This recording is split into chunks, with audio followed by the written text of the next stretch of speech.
asking about the embryo. Okay, about the embryo and all that. Okay. So you said you believe that life begins at conception. Yes, ma'am. Okay.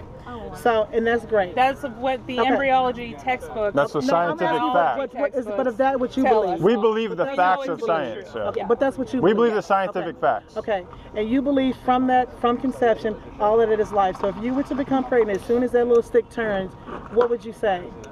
I was with that child. She is with child. Right. You would say, I'm going to have a baby or what have you, absolutely. right? Okay, so for me, say from one woman to another, that is wonderful. You wouldn't care what I would say, like say, oh, if I were one of your friends, or I would say, oh, you're not quote unquote having a baby, you're having a zygote. Would that bother you? Yeah, because it's a human being. But I mean, would it change? I know it's a human being. Okay, but would it change your mind in a sense, because that's you believe that when your stick turned, you said, oh, I'm having a baby, right? Right. And so that's the only person's opinion who really matters is how you feel. No, we're not talking about opinions, ma'am. The reason I believe that it's a baby is because science tells me it's a baby, and the reason I believe that it's valuable is because I know it's created in the image of God. But if it's not valuable as a zygote, it's not valuable as a beautiful elderly lady, it's not valuable as a middle-aged man. We're not in the realm of opinion, What I'm saying is right, we're not in the realm of opinion. We are. No, we're not, ma'am. No, ma'am, we're not. There's absolutely no argument about that. The idea that life doesn't begin at conception was debunked a long time ago.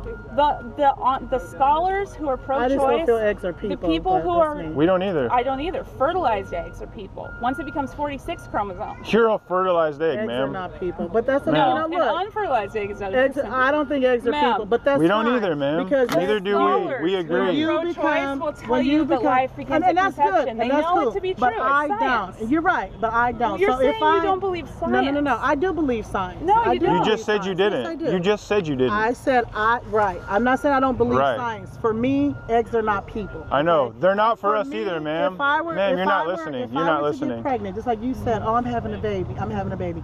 If this were a baby that I had not planned and did not want, I would not say that it's a baby. And to me, for me, but what you're saying, that doesn't change the fact. For me, it's whatever that individual says it is. If you say that's my baby, I'm having a baby, that's wonderful. If you say this is not a baby, that's wonderful as well. So all this other outside influence, whether it's your Bible or scholars or anything like no. Yeah. Because the scholars. When does that opinion stop, ma'am? Scholars and God have nothing to do. I got something I want to say. Okay. Scholars have nothing to do with how if you've already connected and this is what you want to do. What I'm saying is I respect the fact that you and any other woman and all women, whatever they say, whatever they think and however they feel, that's what I'm saying. If I were like, if I become pregnant and I'm like, oh, okay, this is what I want, I would probably be the same way. Oh my, I'm getting ready to have a baby. Okay, you know what I'm saying? That's what I'm getting. Okay, that's what I want to talk about. That thing right there. And again, I'm not trying to convince you. All I'm saying is I respect what you believe and I respect how you feel about it. Okay. It just seems to me that you all, don't respect the fact that somebody else feels differently. Now, whatever that basis of that is, and you all say it's because of your religion, you're Christians, you all also say it's because of science. Okay, it is, but the overall movement, is because of religion. A lot of it is religion. Mm-hmm. You're one who has acknowledged science. Religion Some of and you all science. Don't come out here and they're like science, they throw science out the way. That's ridiculous. What I'm saying. You throw science. Okay, ma'am. Can I respond to something that you said I'm not throwing out the way as in. Hold on. For all I'm talking about this here. You are long-winded. Hold on. Are you done? I got something I want to say. Okay, let her answer first, and then we'll get back to you. Go ahead. All right. I'm gonna answer, and then you can answer. Right. Okay. But you can't talk about when he answers. Okay. Yeah. Go on. We let you finish. Go ahead. You literally just said that whether someone is wanted or not determines whether or not they're a human.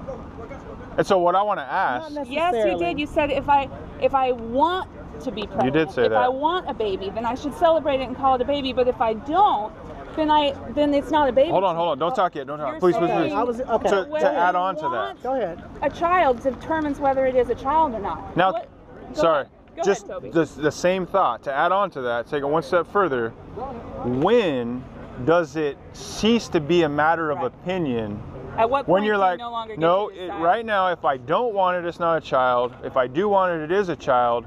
at what point is it a child regardless if you want it or don't want it? And what magically happens as a result? Transform the one into an actual human. One, it's not magic. I'll just, so for me, whatever that woman, I can only tell you for me. So for me, whatever that woman, whenever she decides. See, I can, hold on, wait a minute. At what point does it stop, though? I'm getting ready. Let me finish. All right. Let me.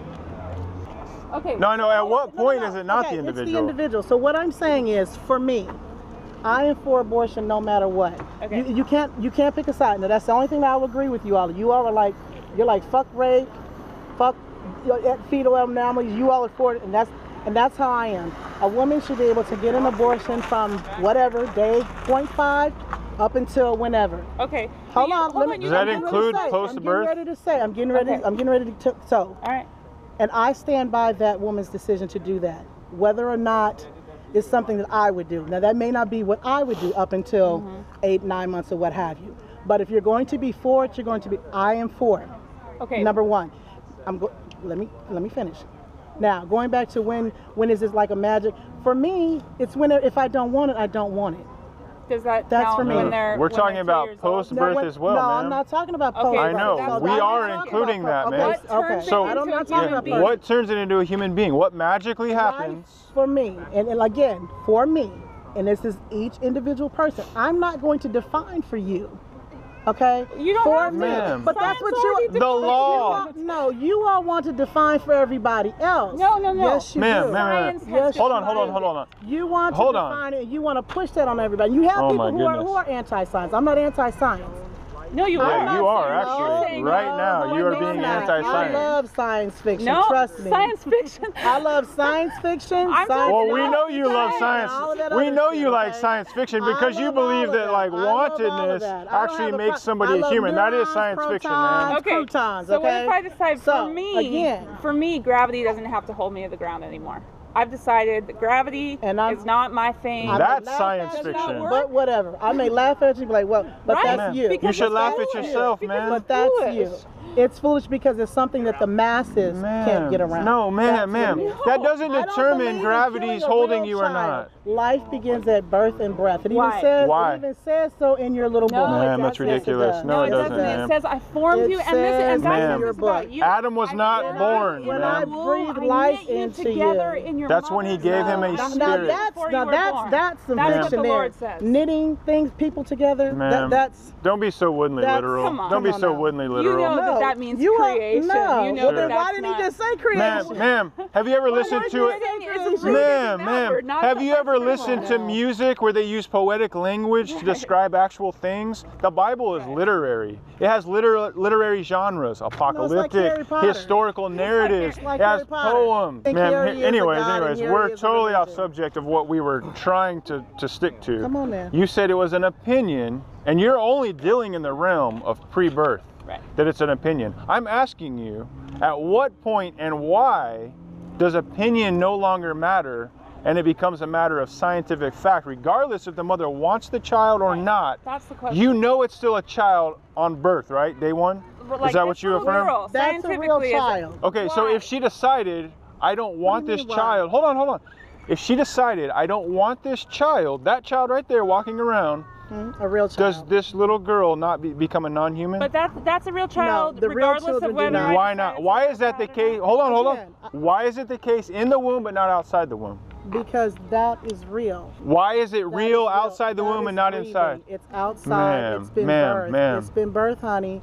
It's been birthed. It's out. It's alive now. It can function without. It's not being sustained. Ma'am, that child would die if the mother left her right now. It is not being sustained. It's not feeding off of the mother. Ma'am, yes. That child is fed by the mother. And somebody else could feed that child. She would ma'am. She would be. Hold on. She would be prosecuted if she left that child to fend for herself. Someone would pick it up. I know, but she would be prosecuted for neglect because she did not use her body to provide protection and sustenance for that child until someone else could use their body to do it.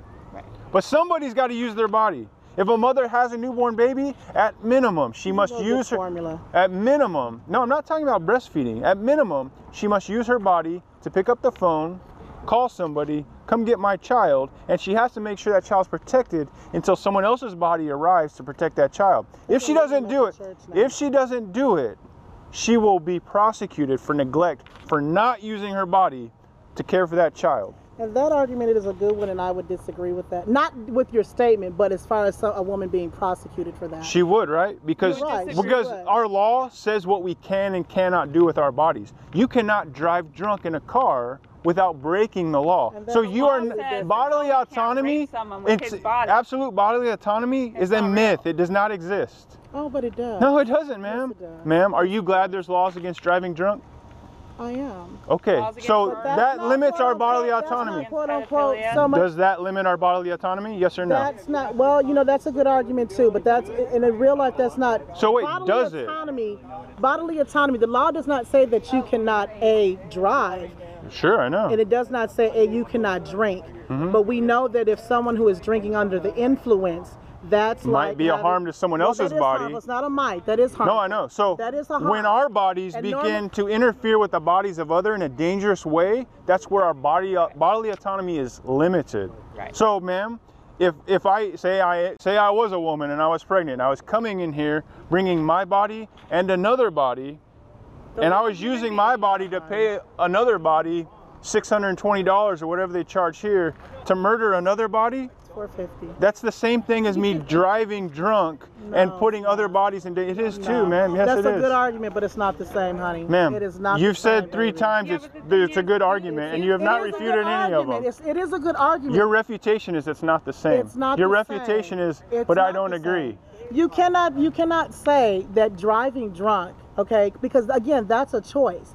That's not. You cannot say driving drunk in the law it's a choice prosecuted by law if you choose it. No bodily. We really don't have bodily autonomy because there's a law that says people should not get in the car and drive drunk. Then you can't say there's no. Well, I'm not saying you can't physically choose to do it. I'm saying you're saying that in there's life we don't have bodily autonomy. Period. Isn't that? No, I'm saying our laws dictate our bodily autonomy, and we're all glad for it.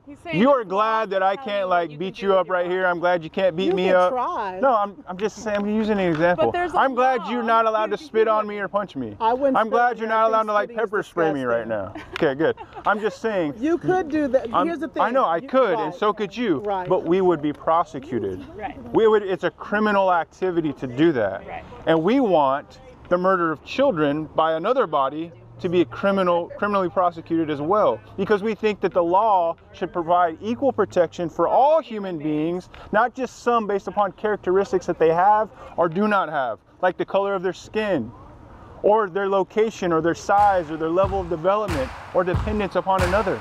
So let me ask you this.